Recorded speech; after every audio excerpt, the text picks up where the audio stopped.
आज इस वीडियो में मैं आपको बेसिकली कुछ इम्पोर्टेंट पॉइंट्स के बारे में बताऊंगा जो मुझे लगता है अपनी एक्सपीरियंस के बेस पे हर अकाउंटेंट या बिजनेसमैन को पता होना चाहिए। एंड जो भी पॉइंट्स या टिप्स मैं आपको इस वीडियो में बताता हूँ एंड इन केस आप उनको फॉलो करते हैं तो बहुत अच्छे चांसेस हैं कि इन फ्यूचर आपको इनकम टैक्स डिपार्टमेंट या जीएसटी डिपार्टमेंट से नोटिस नहीं आएगा। आज इस वीडियो में बेसिकली बात करूँगा सेल्स इनवॉइस सीरियल नंबर के बारे में, डेटर्स क्रेडिटर्स के बारे में, स्टॉक के बारे में, इनकेस लोन रहता है तो उसके बारे में भी बात करेंगे, इन्वेस्टमेंट के बारे में भी डिस्कशन करेंगे एंड लास्ट हमारा पॉइंट होगा जो भी आपके रिकॉर्ड्स होते हैं उनका बैकअप कब तक लेना है। अगर मैं इनवॉइस सीरियल नंबर के रिगार्डिंग बात करूं तो आपका जो भी इनवॉइस सीरियल नंबर होगा वो मैक्सिमम 16 करैक्टर का हो सकता है, ठीक है। एंड देखिए जो भी इनवॉइस नंबर होता है आपका हर फाइनेंशियल ईयर के लिए अलग सीरीज़ होनी चाहिए। इट मीन्स अगर मैं फाइनेंशियल ईयर की बात करूं तो ये अप्रैल से स्टार्ट होता है एंड मार्च में एंड होता है।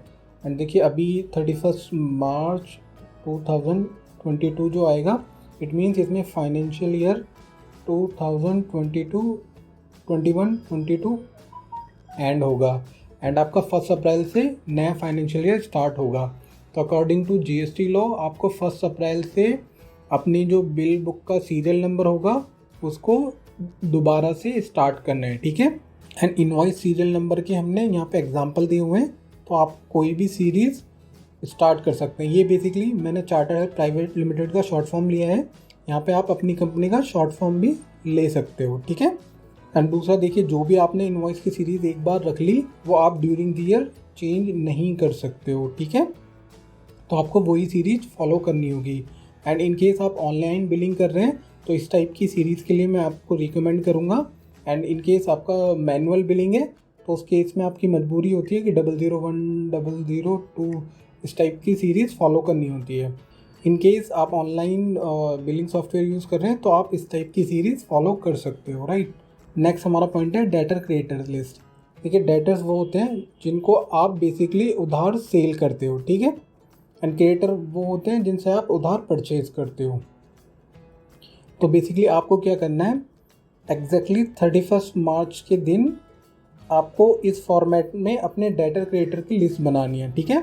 आपको सीरियल नंबर लिखना है, अपने डेटर या क्रेडिटर का नाम लिखना है और उससे कितना अमाउंट आउटस्टैंडिंग है, ये बेसिकली आउटस्टैंडिंग अमाउंट आ रहा है और किस डेट को आ रहा है 31 मार्च को। तो आपको बेसिकली इसी दिन का अमाउंट लेना है कि इस दिन को आपको अपने डेटर से कितने रुपए लेने थे या क्रेडिटर से कितने रुपए लेने थे, वो आप पार्टी वाइज लिस्ट आपको बनानी है, ठीक है। तो ये आप फॉर्मेट यूज़ कर सकते हैं।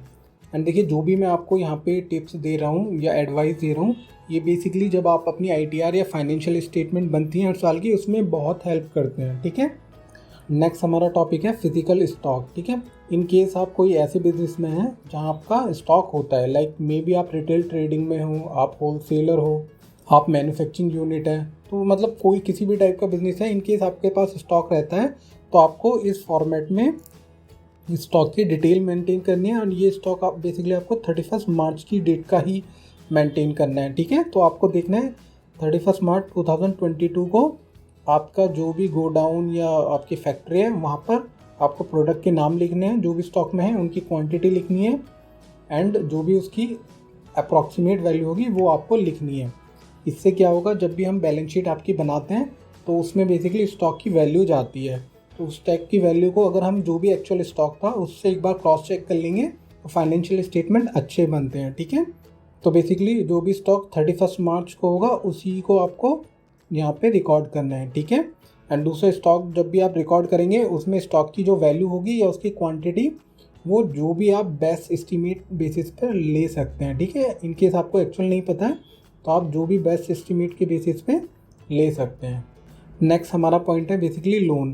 देखिए लोन के रिगार्डिंग चाहे आपने लोन लिया है या किसी को लोन दिया है, ठीक है, तो उसके रिगार्डिंग भी आपको अपने पास रिकॉर्ड मेंटेन करना होता है। एंड उस रिकॉर्ड मेंटेन करने के लिए आप इस फॉर्मेट का यूज़ कर सकते हैं, लाइक आपको सीरियल नंबर लिखना है, पार्टी का नाम लिखना है, किस किस से लोन लिया है या दिया है, उनका पैन नंबर आपके रिकॉर्ड में होना चाहिए, ठीक है, उनका complete address with pin code and उनसे कितना अमाउंट लोन का आउटस्टैंडिंग है आपको लिखना है। एंड ये जो बेसिकली लोन की अमाउंट आप लिखेंगे ये 31 मार्च 2022 मीन्स जो भी आपका ईयर है उसके 31 मार्च को, जैसे अभी 31 मार्च 2022 मतलब RI डेट, इस डेट को आपको लिखना है, ठीक है।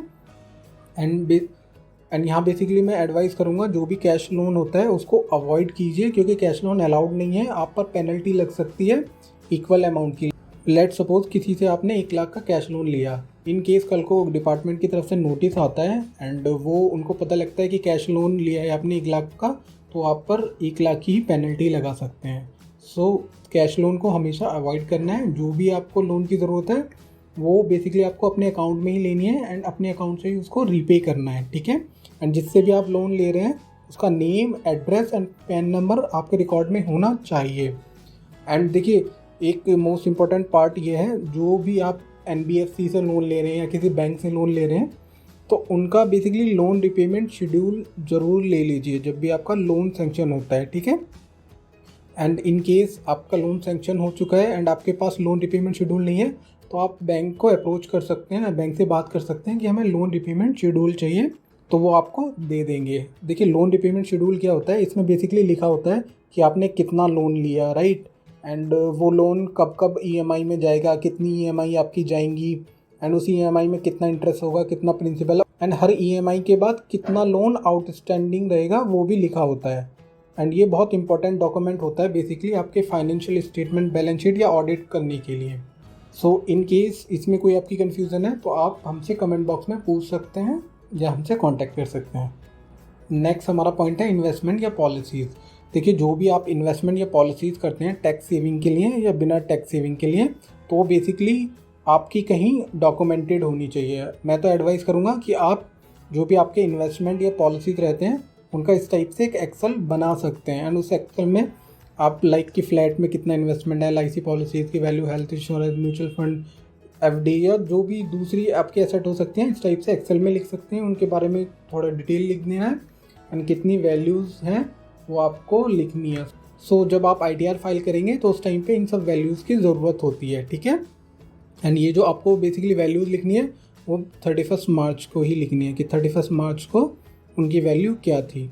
एंड लास्ट हमारा बेसिकली पॉइंट है, देखिए, जो भी आपने पूरे साल बिजनेस किया, ठीक है, तो मैं आपसे रिक्वेस्ट करूँगा आपको सारे सेल्स इनवॉइस, जो भी आपके परचेज होती हैं परचेज इनवॉइस एंड जो भी आपके खर्चे होते हैं उनके एक्सपेंसेस के इनवॉइस, एंड दूसरा आपको बैंक स्टेटमेंट लेनी है जो, और दूसरे जो भी अदर रेलिवेंट डॉक्यूमेंट्स हैं आपको उस साल के रिगार्डिंग बिजनेस से रिलेटेड, उन सबको बेसिकली आपको अपने रिकॉर्ड में सेव करना होता है। रिकॉर्ड में सेव इन द सेंस कि ऐसा नहीं है कि आप सारे पेपर्स इधर उधर कर दो, आपको बेसिकली ये 10 साल के लिए अपने रिकॉर्ड में रखना होता है, सो दैट 10 साल में कभी भी GST या इनकम टैक्स या दूसरे डिपार्टमेंट की तरफ से आपको कोई नोटिस आए तो आपको अपने डॉक्यूमेंट उनको दिखाने होते हैं, ठीक है।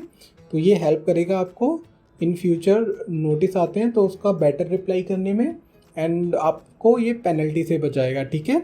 एंड देखिए, स्पेशली बैंक स्टेटमेंट में मैं एडवाइस करूँगा कि बैंक स्टेटमेंट आप एक्सेल में निकाल के और हर एंट्री का एक्सप्लेनेशन के साथ अपनी बैंक स्टेटमेंट आप अपने रिकॉर्ड में रखें। इन केस आपकी अकाउंटिंग होती है तो ये सारा रिकॉर्ड हमारे पास भी होता है, ठीक है। आई होप ये सारा कुछ आपको समझ आया होगा। एंड इन केस आपका कोई डाउट है तो आप हमें कांटेक्ट कर सकते हैं या कमेंट बॉक्स में पूछ सकते हैं। Thank you for watching this video.